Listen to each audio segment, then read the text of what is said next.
What's up, dirt people? Thanks for watching. Thanks for coming back. We have a consumer focused beadlock video for you guys today. I'll show you guys some of the differences of some of the sets we have. We're friendly with all of the companies involved, by the way. So no bias really. We're just helping you with what we've learned and the differences in them. I'll show you guys maintenance, how to mount the beadlocks, how to mount them normal, some misconceptions or misinformation about beadlocks as well. So let's get into it and start with the tools first. Beadlock breakdown, everything you need to know. So first up is torque wrenches. The analog ones, I bought that first for about 30 bucks, and then I saved up for the digital ones from Napa. Those are about 500 bucks.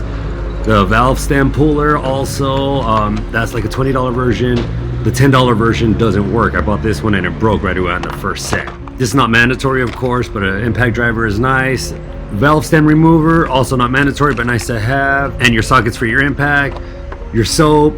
You can get away with just soapy water, but tire mounting compound is like a waxy grease. It works really good.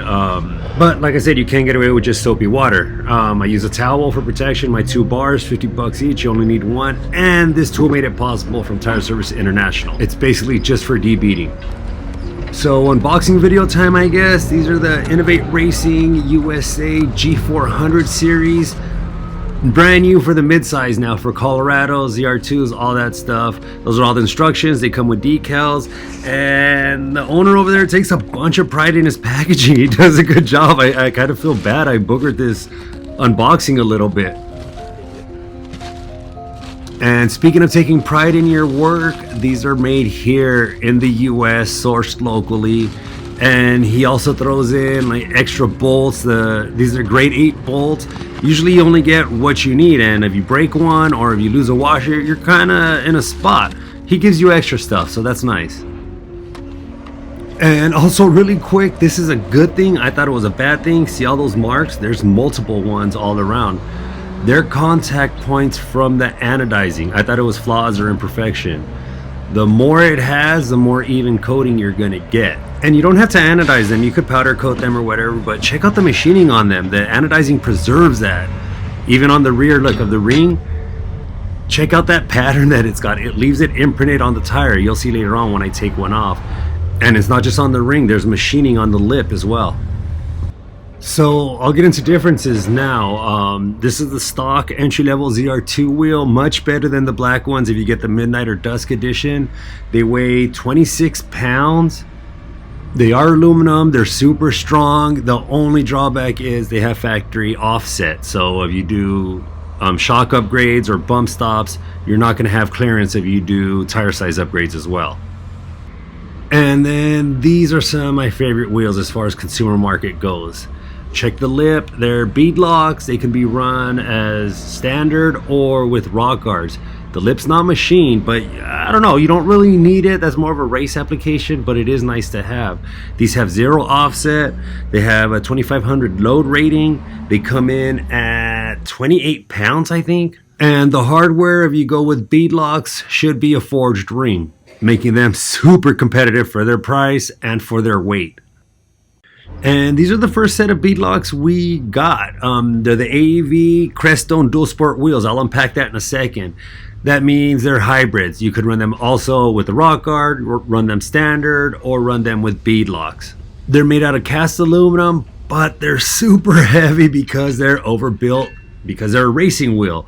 The only downside I saw to some of these is in the sand with oversized tires if you're running stock. If you're doing extreme stuff, you'll feel it. Not if you're just putting around, you won't even notice them. But for the modularity and the price, they're very hard to beat. They're an awesome wheel. The offset of these are at plus 25 millimeters with a 5.5 back spacing and a weight rating of 2,400 pounds. And as you can see, also smooth lipped on the inside, coming in at 40 pounds in this configuration with the ring and everything. Some of these wheels on their website claim that they're DOT approved. That's true and not true. It's true because they have been tested and rated like a standard wheel, and not true because it depends what state you live in. No tire shop is going to service you. They'll just cite that they're beadlocks. The original beadlocks were welded together, adapting the wheel, so you couldn't even get them balanced anywhere. Modern beadlocks are a lot different. So first things first, gotta let the air out. And you can just let it bleed out. You don't need this, but Watch the stem. Sometimes they fly off.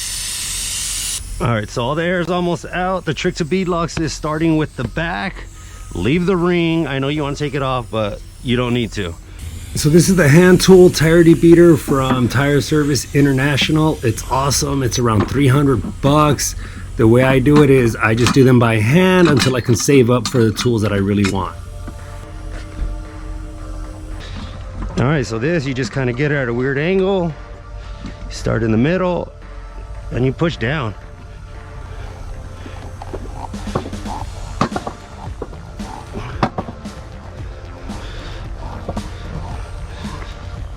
Get a second spot, or maybe a little closer. See, it's already passing the bead. So you do, then you rotate tire down and readjust.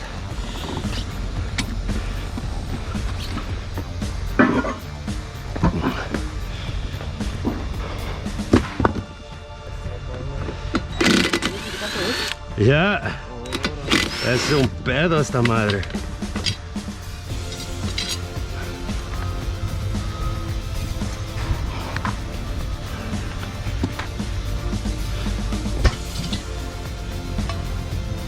So yeah, you just gotta watch out for that air pressure sensor. Oh shoot. You just take it off. Just one of these bars, a little rag, and some soap. Just set the rag down over there. Protect this part.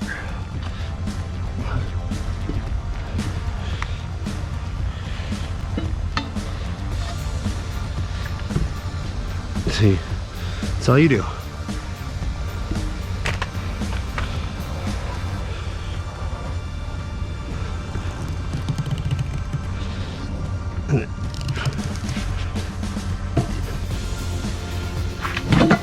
Sorry for the crappy camera angle. You'll check it out right now when I turn around. I didn't want to redo it. You don't need to. It just falls out. Oh, cool. No marking here. Done. So your brand new wheel's gonna just have the hole like this. All you gotta do is take your valve, you put it through, you get this tool, and you tighten it in there. Little soap doesn't hurt.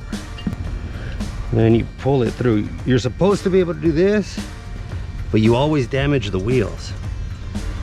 See? So I'm not gonna do that. Oh, there we go. Unscrew, it's already got a valve. We're good to go. Wow. The pattern, that's awesome. And you could use the soap and water for here too. But I like this stuff better. Just damn. Do it on the back of your tire and you'll be good. Apparently I cut myself and this stuff burns a little.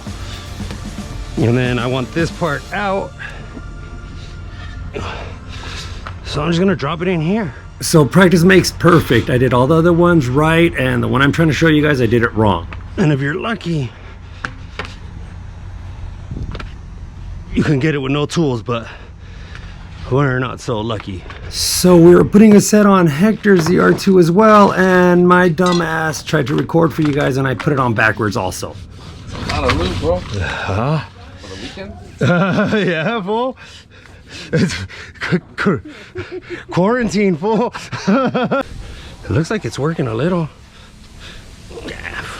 I'm in the friend zone. This is bullshit.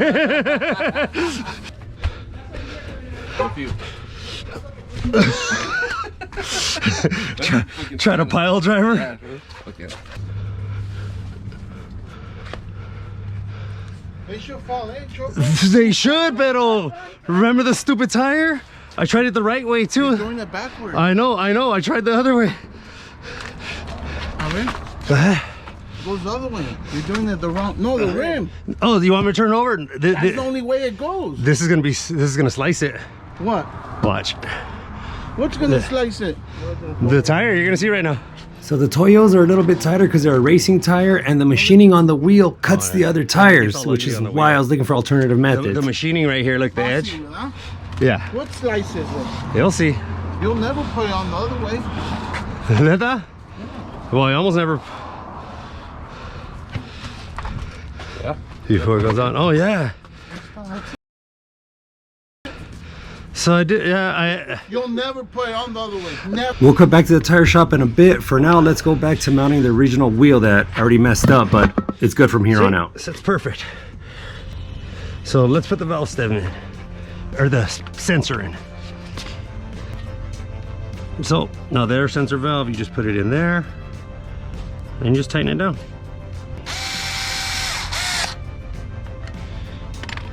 And then you just baby a bit. And you're good to go. Set it back down and start the torque scheduling here. This part isn't fun. All right, so one big difference that these beadlocks have that others don't is this. They have twice as many threaded holes than they need. See, I can go here and then I can go here. That's good because if you over torque these or sear these on a rock or something, you could always just, instead of taking this to a machine shop, you can machine it out, and you should. You could just jump. So you got one free one. And I'm gonna show you guys how, see, watch this. The sticker's okay, but stuff like this could mean that it won't seat right. And people sit here with calipers and stuff. You don't need that. It squares up pretty good, dude. I've never needed that. And I'm constantly changing these. So I just put my bucket here, I dump it in there, and I put it in, and then I tighten it down. All right, so if you're on a budget, you can use these. These work fine. I got to tighten them 8 to 10 pounds for the first schedule. So just tighten and you read here. Look, that's close enough. Go across, just like when you're tightening tires, you jump back and forth, or wheels, whatever. And now we go over here. What would be the center? See?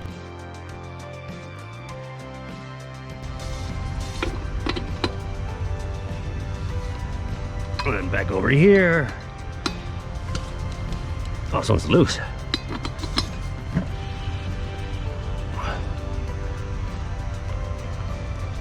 And then you jump over to the next one. And you keep going until you're done. And then you do it again. Second schedule, 12 to 14 pounds. So if you're lucky enough to have one of these, they do pay for themselves.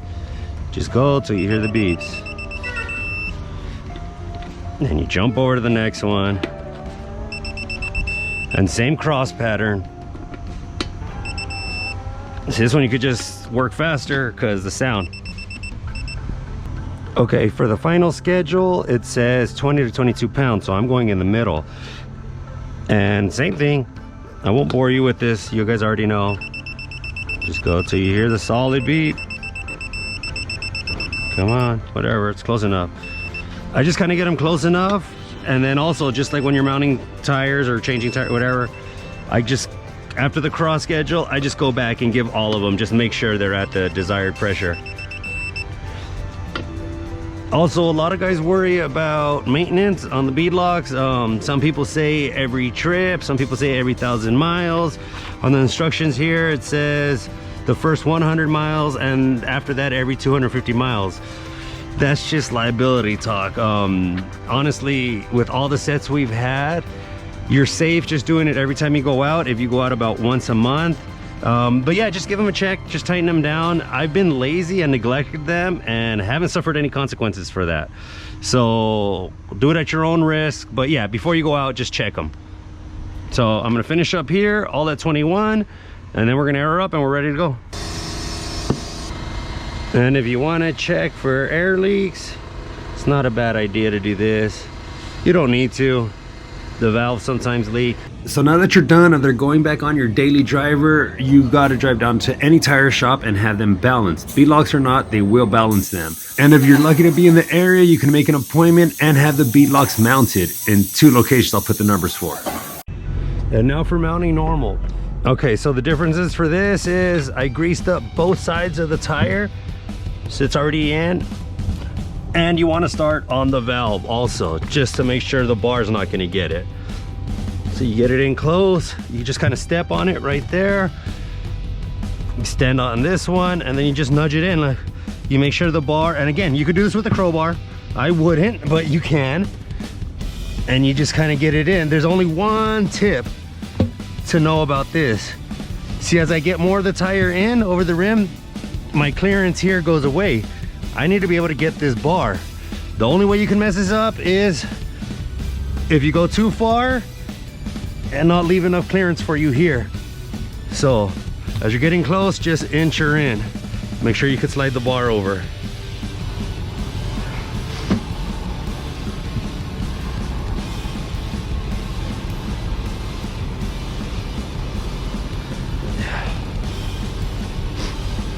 See.